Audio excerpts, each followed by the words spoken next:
Assalamualaikum sahabat Dengaprak semuanya. Sekarang kita sudah berada di area parkir dan juga akses masuk menuju ke arah Gunung Padang ya. Dan batu-batu ini terjadi dengan sendirinya ya sahabat ya. Dan bisa lihat sendiri ya, ini arahnya sangat menanjak sekali ya ke atas. Dan ini udaranya juga sangat sejuk ya.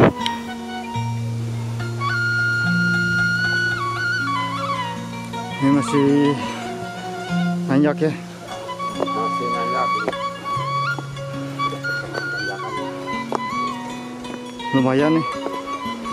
Kita sekarang nggak pernah naik gunung. Terus kita naik tangga ke Gunung Padang ini. Udah kelelahan nih. Percaya tuh teman kita yang satu lagi kelelahan. Nggak kuat dia naik tuh.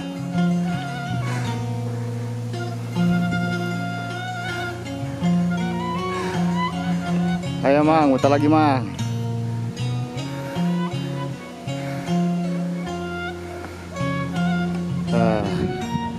Naik juga tuh ya akhirnya tuh. Halo.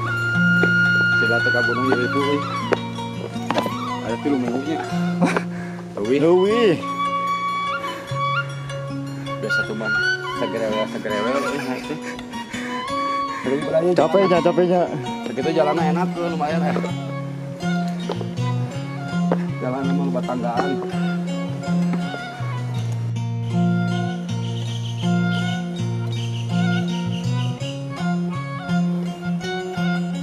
Kita baru nyampe gerbang 1 nih guys. Aduh. Udah capek banget nih.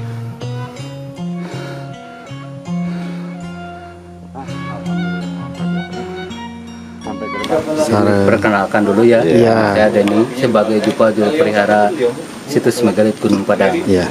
Jadi situs Gunung Padang itu artinya Padang Terang, Caang. Padang terang, ya. Dan dari dahulu sampai sekarang Gunung Padang itu bukan artian diketemukan, Pak.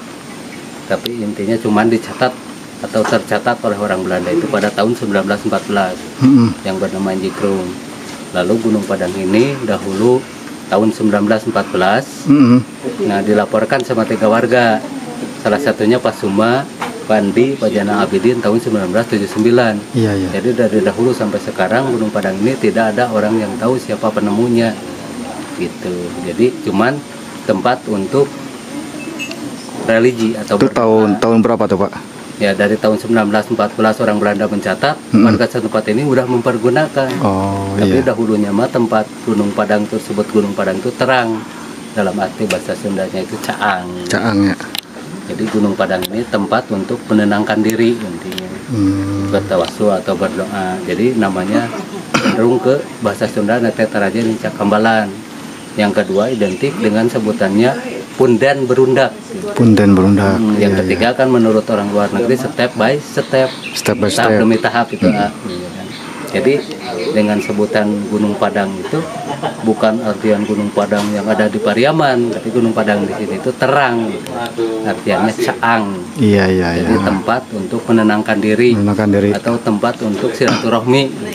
Tapi itu banyak juga Pak yang ini, yang ingin bersemedi atau apa.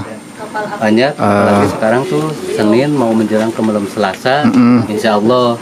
Jadi identik dahulu tuh sebutannya dengan identik pemujaan. Tapi pemujaan itu harus diluruskan, muja-muji sama yang Maha Kuasa. Dengan 5 teras 5 undakan itu teras pertama, 2, 3, 4, 5 gitu kan. Jadi ada 5 teras atau 5 undakan. Tadi itu kan ngelihat batu gamelan itu. Gimana tuh Pak? Nah, batu ceritanya? gamelan itu kalau di bidang untuk orang yang religinya di bidang seni ya di batu gamelan. Ini misalnya di mahkota duniawi. Iya. Di teras yang kedua ada yang pohon 2. Tapi syariat hakikat tetap yang Maha Kuasa Allah. Masya Allah. Terus itu ada apa aja tuh Pak?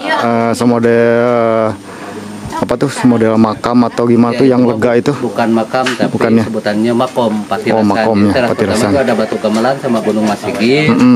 Teras 2 ada batu kursi. Ada batu kursi ya. Kaki, Kujang sama batu lumbung. Batu lumbung. Teras iya, 3 ada injakan kaki maung kan. Oh iya ya, tadi ada 4 ada batu kanuragan. batungan Uragan ya betul. Kanuragan atau istilahnya sebutan dahulu batu gendong.